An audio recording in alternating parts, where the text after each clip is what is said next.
Hi, hello, my name is Mangi and welcome to my YouTube channel. The channel is Culture Bank with me and I thought that today I'll go out of my way where we talk about AKUC and other stuff and talk about a little bit about what happened to me growing up and especially about boarding school. I'm one of the kids who were taken to boarding school at age 7.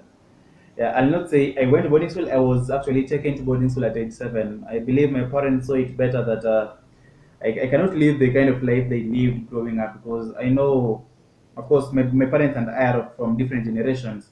And in their time, I know that they're out of Gusi, and I know the situation in Gusi, now that I've grown up and I've had a chance to assess. You'll see for them growing up, this is how the school was. You wake up very early in the morning, literally very early in the morning. You have to go to the shamba, to the farm to dig a little bit, and then boys have to go make sure the cow has water, has napier grass, feed it in the morning, and then come back, bathe, take quick breakfast, which was either there or not really certain, iko ama haiko, and then rush to school. Then over break time, they have to go back to the home to make sure like the cows have enough water, enough napier grass, and then go back to school over lunch hour, do the same. Then in the evening, boys will take the cows for grazing, orisi ya chiombe, and grazing cows, orisi ya chiombe, asu oroche, usasegeti, anywhere. And then the girls will be helping their moms in the farm or collecting firewood to prepare supper. And then in the night, the boys need to go and milk the cows, wakama chiombe, and the ladies are helping their mom in the kitchen to cook. And so you ask yourself, when really will this child have time to do their homework, to do their revision and everything? Or you look right now at children who are born in the present situation, where we have, I look at the situation in the northeastern part of Kenya, and I really pity those kids who literally have to walk for kilometers so that they can get to school. So the journey to school, imagine if you ate breakfast which is or is not there. That is the truth, because the breakfast is 50-50, or rather a 70-30, and where that is for breakfast, 70 is no breakfast, because the parent has to save, because you'll be coming back for lunch. So you walk in the morning, and let me just assume you took some night break. By the time you're getting to school, the food you ate is over, and then you have to sit through endless classes, go for lunch, and then it's the same distance to walk back home for to you're going home, and you're not even certain whether your parents really prepared food, and then you have to go back to school. And yet, these are pastorally communities, so there are also cows, there are animals that need to be tended to, there are other things that need to be taken care of in the house. The thing is, once you get at home, you'll find chores always appear. And I'm sure that that is one of the things my parents must have weighed when I was a kid at age 7. They were like, no, our child cannot go through this. Let us have him go through let us have him go through a different situation. So they look for a boarding school where they see the security is okay, where the performance is okay, where the beddings are okay, where the teachers are good, where let me see, where like everything is favorable for the kid and the school fee is bearable. And all this, of course, that is what they look at. But the truth is, the school is like, it's like a teeny tiny piece of society. There is evil in the society, and then there is evil also in boarding school. So growing up, I've experienced physical abuse. I've experienced being sexually harassed at age 7. I remember there were nights with this idiot of a boy. I really wish he goes to hell. I don't want to see him in heaven. This idiot of a boy was called Stephen. He literally did some. I don't want to talk about it right now, but those who've been sexually harassed at school understand what I'm talking about. And then I remember, imagine a parent buys the child shoes, blankets, mattress, sweaters. No, let me tell you the truth. You buy your child a shoe, the shoe will get stolen even before the first day ends, and they'll have to walk around in slippers. Or the shoe won't be stolen, but other things will be stolen. You get, when they arrive, the bucket is gone. The next thing is that there is this big kid whose mattress is over, and then they'll come and see the high density you bought your baby. You love your baby, you have to take care of my baby. They check that mattress wanaenda nayo, and the kid ni mtoto. Imagine age 7, age 7, 8, 9. Those are kids, man. And then you look at you bought your child some sweaters, some jumpers, windbreakers. They wash them once and they're stolen. So imagine you're back at home praying for the security of your child, of your immature child whom you sent to boarding school, and the child is at school. Baridi ikiingia when they're in school, it is too cold for them to bear it. Honestly, I have lived that as an individual. I have seen that happening. In high school, I look back at home at kids in class 1, class 2 who are being sent to boarding school. A child, you look at you like, what the heck is the parent thinking about this? And now that I've experienced the same thing, I'm like, man, if I ever become a parent, I will never do that to my child. No, of course, I want them to go at a given time to boarding so that they can learn to stand true to themselves when they are away from me. That will happen at the proper age, like age 14, high school kule or class 8 kule, but not in class 1, class 2, class 3. Honestly, what are you doing to your child? I have noticed, I remember, no, not that I went to boarding school in class 3. I was 7 years of age. I didn't know anything about finance and anything. So napatiwa pesa ya kutumia for a whole term, and then that money I'd finish it in less than 2 weeks. The money is over. I called back on and like, you need to learn how to spend money well better. I'm like, I'm 7. What do I know about spending money? So I have to walk around. You live as an orphan, yet you have parents. You live like a beggar, yet you have parents who are very able to provide for you. Kids who have gone to boarding school, I think you can relate to this. And I remember there were times where over lunchtime after nimekula, na sikushiba, it was probably some big guy came and took part of my food, or as I was walking out, no that I'm still a clumsy little baby. The food ilimwagika chini, the food got poured and I did not even get a chance to pick it up. And now I'm really hungry. I'm walking around where the other kids were eating, collecting maize and beans, putting it in my pocket, ndo nikule baadaye kama njugu. Imagine, your parents are back at home, eating well, but you are at school collecting food like a little teeny tiny beggar. I remember the few times when I love to shiver in the cold because my sweater was taken by some guy. I remember when I'd stay crying. Yeah, I remember crying seriously, begging my parents to take me out of boarding school. And I get why they were hard on me at that time, because they wanted the child to have a better education than they did. The thing is, they did not really understand how much I was going through at school, because honestly, I was in class 3. I was 7 years old.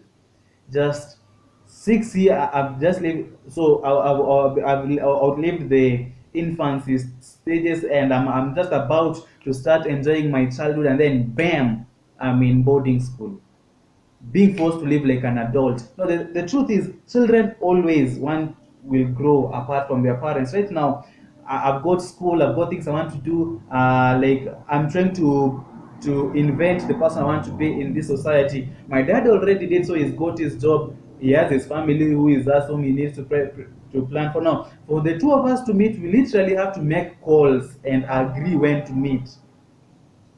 And of course, there are things that happened to me when I was growing up as a kid that really make it hard for me to talk to my parents about them right now, because like there was this gap that was left between class 8, between class 3. When I joined school, it's a system. You learn. No, I've been a thief. Oh my gosh. Boarding school, man. Boarding school is really hard.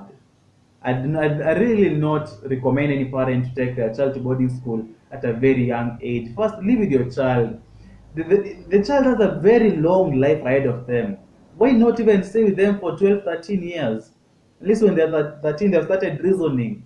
At least when they're 13, like, I was seeing someone complain someone that they are 13 and they think they're too young for boarding. Like, yeah, makes sense. I was actually taken to boarding school in class three. I was explaining like, what now?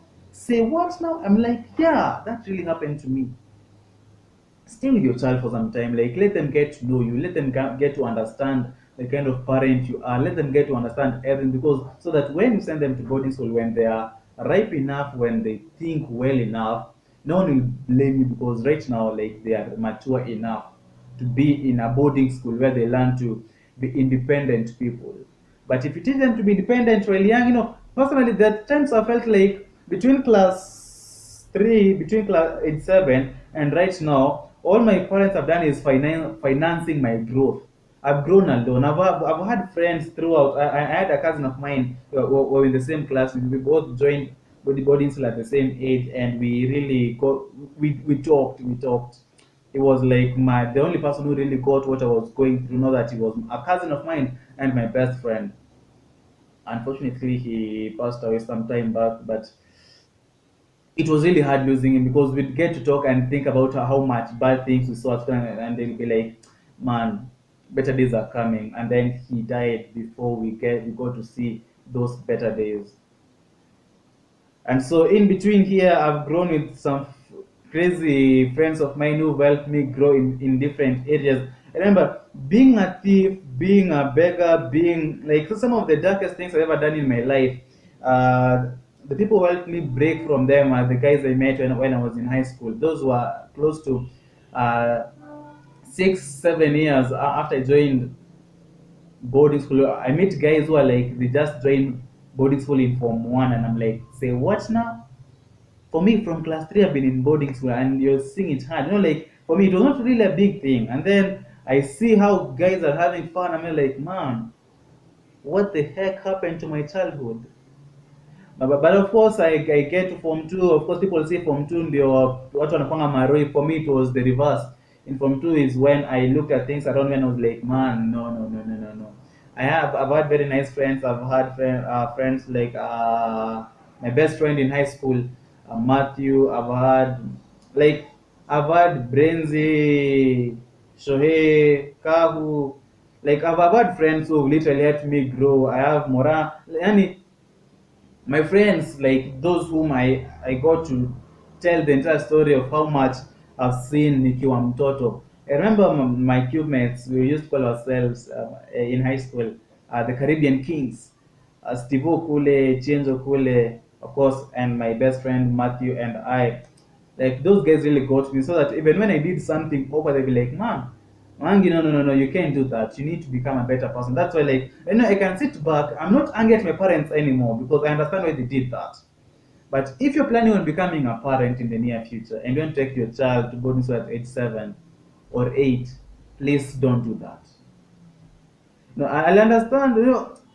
I always say that this world is very complicated than I dare to admit. There's some kids for whom boarding school made life better for them, because the situation at home is worse than the one at school. So I dare say the only best way for children to like be the schooling and stay with their parents happily if the two parents in the home agree, is if the father and the mother respect each other, then the children will live in peace at home. But as long as like the dad is a drunkard and the mom I cannot fight for her, because you take a man who's strong and add drunkardness, the woman will be killed, or the woman will kill the husband, and then the woman will go to prison, and then the children will grow up like orphans or end up in the streets, because we have these situations where when parents disappear, the uncles fight over wealth, and then the children are left in between. Are like, what now? What do I do next? What happened? Yeah, like I mentioned before, kids in the northeastern parts of Kenya who have to walk kilometers to get to school, and I'm sure some of them are like, if I went to boarding school, life would be easier for me. But honestly, if you're a parent and you can afford to take care of your child until they are of ripe age, please do that. Don't take your child to boarding school prematurely. You will regret at the end. That like the characters, of course, know that someone like me, I learned how to be a very good hypocrite. Honestly, the thing that I've not mentioned is that I'm the son of a pastor. So like I have this image to portray to the outside world that guys, I'm strong, guys, my father is a pastor, so I need to be a good child. Yet inside I know the things that I do when no one is looking. And like I mentioned, I was a thief. Yeah, I was. It's not a lie. Kuiba mtihani, kuibia watu pesa, kuibia watu nguo, those are things that I've all done. Yani, even stealing food. Now, I come steal your food, eat it, and then return your dirty plate. I don't even clean the plate. I return it dirty. All those things I've done. And I was a pastor's kid. Who you say hapa? This guy. Like, that's why like I always go back to my friends in high school and I'm like, guys, you changed me, man. And I had very nice teachers who, of course, I never told them the entirety of my story, but they seem to understand me. And so the guy I am right now, I like is a stranger to the guy I. That's why, like I always say, kids who grow up in boarding school from a young age, like kwenda mbele kabisa, you learn to be independent, yes. You learn to do things on your own, yes. But there is something you'll feel like you always missed when you hear the kids talking about going to hang out with the children in the evening after school. Like, say, what now?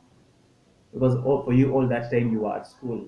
And unluckily now the situation in Kenya is not like where we can say that like boarding school will be made interesting by adding extracurricular activities, by doing this and that. I remember viboko tulipigwa nikiwa kule class 3, class 4, class 5. I'm like, I'm a baby. I'm even trying to grow my mind to understand things. Why are you caning me for not understanding? I'm too young. Unachapa viboko. That's why, like I said, physical abuse. I have seen little children, everyone at school in boarding school, like the one I was at, needs to watch the school. And then you see little tiny kids have been given big segments to clean, and you're like, what the heck is the teacher thinking about giving these kids these long slabs to clean, these big places to pick litter? Lenny, you beat up a child for being dirty, yet even they don't know how to wash their own clothes. Why would you punish the child for being dirty? And then because at that age you're very playful, you want to run up and around, your clothes are in tatters, and then you're beaten up for having your clothes in tatters. Here you are very angry, you ate the button off your shirt, now you are tying your shirt using mauzi ropes, thread, and the children like, no, young man, you're not being smart enough for our school. And you're like, but I'm 7 years old, I'm 8. I don't know these things yet. Someone should have been teaching them to me. Teachers will be nice. I know those are the things the parents look at before they send their children to school. How nice the teachers are, how good the situation is. Yeah, the teachers will be nice, but they're more than 1,000, more than 500. There are very many children at school, and there's no teacher assigned to a single student. So the teacher will be probably busy preparing the lesson plan. So teachers are good, honestly. We cannot blame them because they're doing their job. They're teaching us. They're talking to that kid. They're talking to that one. They're punishing that one, and there is that other small kid over there who's suffering, honestly. And there's a parent at home who's praying for their child. The God protect my child. God gave you that child so that you can protect the kid, not so that you can give it to another child, to another teacher. I will be so angry if I find a parent anamfokea mzazi, like I mean mwalimu, yani a parent screaming at a teacher for not doing a good job, because teachers do so much and they cannot do everything. Boarding schools have turned to be like temporal orphanages, temporal adoption centers where parents give out their children to teachers for adoption, and then after some time the children are taken back. I can remember, like no, the school I was at, there was tuition in between, so I'd spend close to a month, like in teeny tiny bits throughout the year with my parents, because we'd finish at the term on a Friday, on a Monday we're already in for tuition, and then finish it on a Friday, and then on a Tuesday we began the new term, and then close school on a few days before Christmas, and then go for Christmas break, and then first, second January back to school, and like because I cannot vividly remember any clear memories of me with like the funnest points in time that I had with my parents when I was growing up after boarding school, because I only remember is them showing up visiting day, and some Saturdays coming to join us in church, and some other few days. Like I don't remember any big thing that happened. I only remember I joined boarding school when I was 7. Left primary school when I was around I was when I was 13, and then joined high school and finished when I was 17. High school when I was 17. I'm like, what happened in between here? I think it is very hard. And then the things like which have happened, there are things that I've done that I'm not proud of, but I cannot really speak about them to my parents because we never got to develop that good rapport with them because like I was away from them the entire time. They actually don't know me in totality because you come from school, they ask for the report card. Now that I've been a good student my whole life, my friends can attest to that, and my teachers have been well performing my whole life. So like they see the grades are good, and the teacher down there writes the teacher's remark is a well behaved, obedient boy, and they're like, our child is okay. We are very happy, and that is it. But truth be told, what was happening when I was not what really was happening when I was not reading? Because I remember there are some papers I actually stole in the mtihani. And then I come back home and I've got some serious grades, and they're like, wow, he's a very nice boy. Seriously, please, if you're a parent and you can afford to raise your child until they're of ripe age, please do that.